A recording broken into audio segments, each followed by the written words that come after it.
On Saturday, April 5th, 2025, millions of us across America are going to march in protest of the Trump administration. Please, please, please join us. Please share this video with as many people in America as you possibly can. You guys, we're running out of time. Trump is moving so fast and he's winning. We have to fight back. It's our last chance to ensure our democracy. Go to www.handsoff2025.com. www.handsoff2025.com. Please share this video with as many people as possible. We have to show up on Saturday, April 5th. Thank you. My peoples, we already know what to do. And I'm hoping that other POCs hop on this as well, but do not go marching April 5th. Black people, hear me and hear me clearly. Y'all ain't marching shit.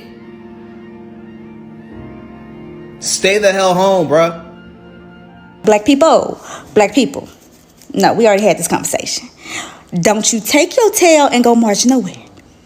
We are on nap session. We don't have no capes, okay? We ain't Captain Saving nobody, okay? We ain't going. 1 million people are going to march in the United States on April 5th. 1 million people. Sit your black ass down.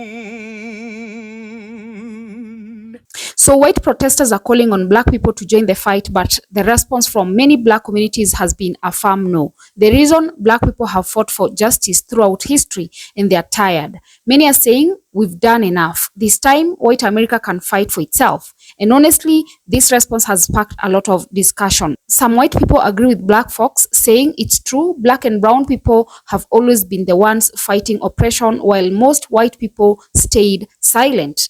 Others are frustrated, saying, but this affects everyone. We should all stand together. Now, today I want to break all this down. What the protest is all about, why many black people are refusing to march, how history plays a role in this discussion, what white allies are saying, and my final thoughts on this. So stay tuned. 1 million people are going to march in the United States on April 5th. 1 million people. To put this in perspective, these are all of the protests that are being planned for April 5th right now. There are many people protesting on the 5th. You want to zoom in closer look? I mean, look at this. Look at how many people are going to be organizing here too. Here as well. It's really going to be popping off in this region too. This is all part of Hands Off, the National Day of Action, Saturday, April 5th, 2025. There are a lot of people involved in these coalition talks. I am one of them.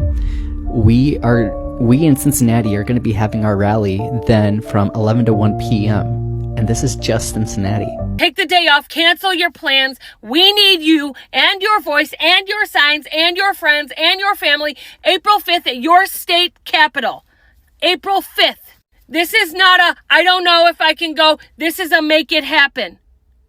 The veterans had the biggest protest to date and the media refused to cover it. We need it to be so large, they cannot ignore us. I want to let all black people know, sit your black asses down.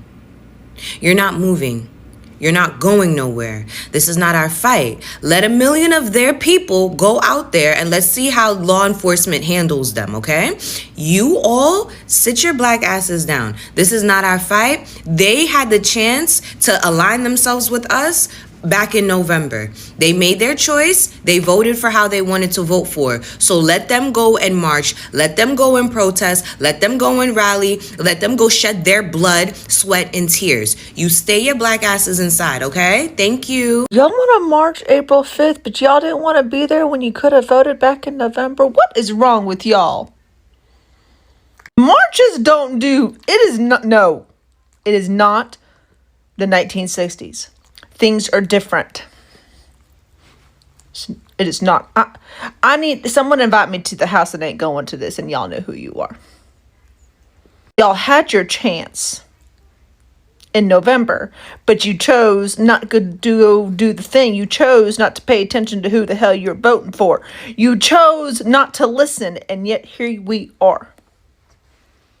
And y'all want to march April 5th? Why? Because that's when... No. Sit your ass down. You had your choice. Now deal with it. Now, let's begin with what April 5th is all about. On April 5th, millions of America plan to take to the streets to protest against the economy. Prices are skyrocketing, wages are stagnant, and many people are struggling to survive. The second thing is Trump's policies. Decisions on immigration, healthcare, and civil rights have left people angry and desperate for change. The third thing is a government that people feel is failing them. There is a growing concern that democracy itself is at risk, with voter suppression, corruption, and unfair policies hurting everyday citizens. For many Americans, this is a critical moment. People are struggling like never before, and they feel like they have no choice but to fight back. But here is where the controversy starts. Now that things are affecting white Americans directly, they want to protest. And now they are calling on black people to stand with them. Y'all, I cannot stop laughing. Watching black Americans literally to tell each other to sit down. Just sit down. Do not participate in the hands-off protest. Be like hands off. The fact that these white liberals think that they can pull off a 1 million man march like they did in 1995 is insulting as all get out, because the 1995 1 million man march was about family values. It was about black men being in the home. It was about holding people accountable for drug addiction and abuse of women and children. And now we got all these pale, lily white liberals running around screaming, hands off, Elon stealing from us. Guess what? Black people aren't that stupid. I know. In your liberal classroom, you were taught something different, but just let me inform you, they're not that stupid. And it is time for white people to stand up and speak out, especially if you're a white straight male. It is our time to stand up for the people who have been oppressed and marginalized by this country. I really want us to think about this. Anytime that there's a fight for basic human rights in this country, it's always led by marginalized groups, whether it's the black community, whether it's women, whether it's the LGBTQIA plus community.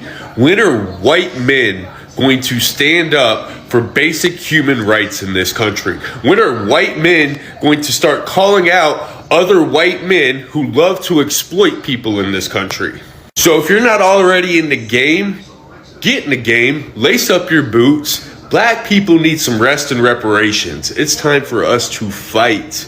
These white men who are in power, all they do is exploit the red pill masculinity bullcrap. They know their audience. They know they're not very smart. They know they're poorly educated. They know they have that pound on my chest, I'm a tough guy type of mentality, but don't have a whole lot to think with. They know that the people who follow them buy into the get rich scheme type of things. They buy into the self-help type of BS in hopes that one day they can exploit other people. But it is time for us to stand up and fight. Get loud. Use your privilege for good. We have an administration that talks about meritocracy while their DUI hire is putting national secrets in a Signal group chat. And when you elect a circus, expect to put a tent over the show. Many black people are saying we are sitting this one out, and honestly, I understand why.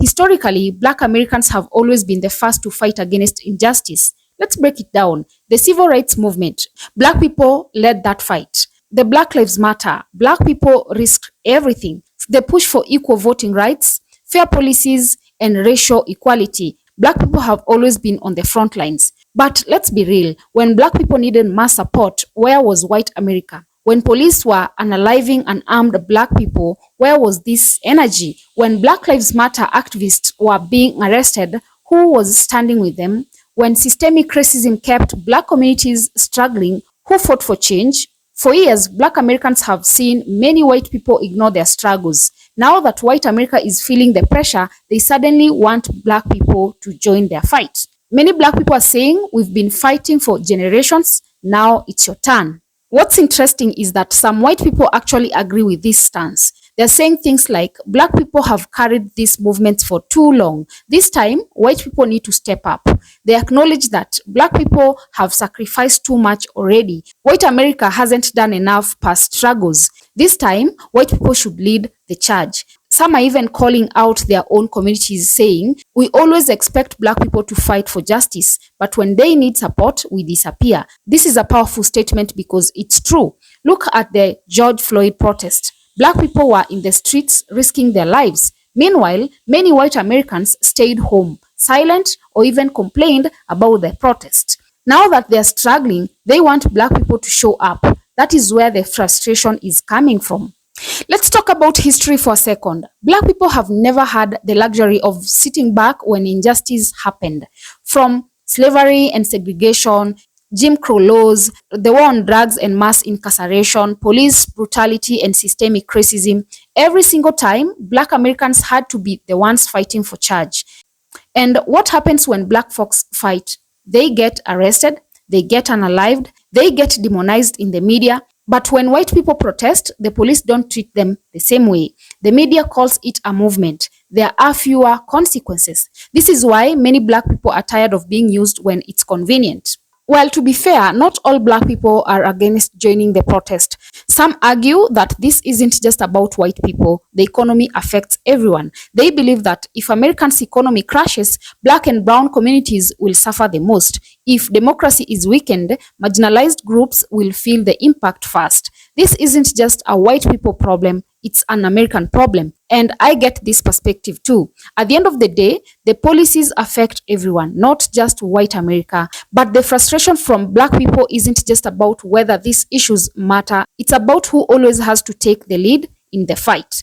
Many black folks are saying, let's see if white people can fight for change on their own for once. They are watching to see, will white people show up in huge numbers without black leadership? Will they take real risks like black activists always have? Will they stay consistent even when it gets tough? This time, it's a test to see if white America really cares when black people aren't leading the way. This is a complex issue, and I understand both sides of the argument. On one hand, I completely get why many black people are sitting this one out. They've fought too many battles, they've seen little change, they're tired of always leading the charge. But on the other hand, this protest could have real consequences for all. The economy is getting worse, civil rights are under threat. If things don't change, it will hurt black and brown communities the most. So here's my final take. If white America really wants change, let them prove it. For once, let's see if they can carry the movement without black people. Let's see if they will take the risks, show up in numbers, stay committed beyond just one day of protesting. Black people have done enough carrying these fights on their backs. It is time to see if white America cares enough to fight when they don't have black people leading the way. Now, I want to hear from you guys. Will you be marching on April 5th? Do you think black people should join? Or is it time for white people to step up alone? Drop your thoughts in the comments and also remember to subscribe, like, and share as well. And until next time, bye-bye.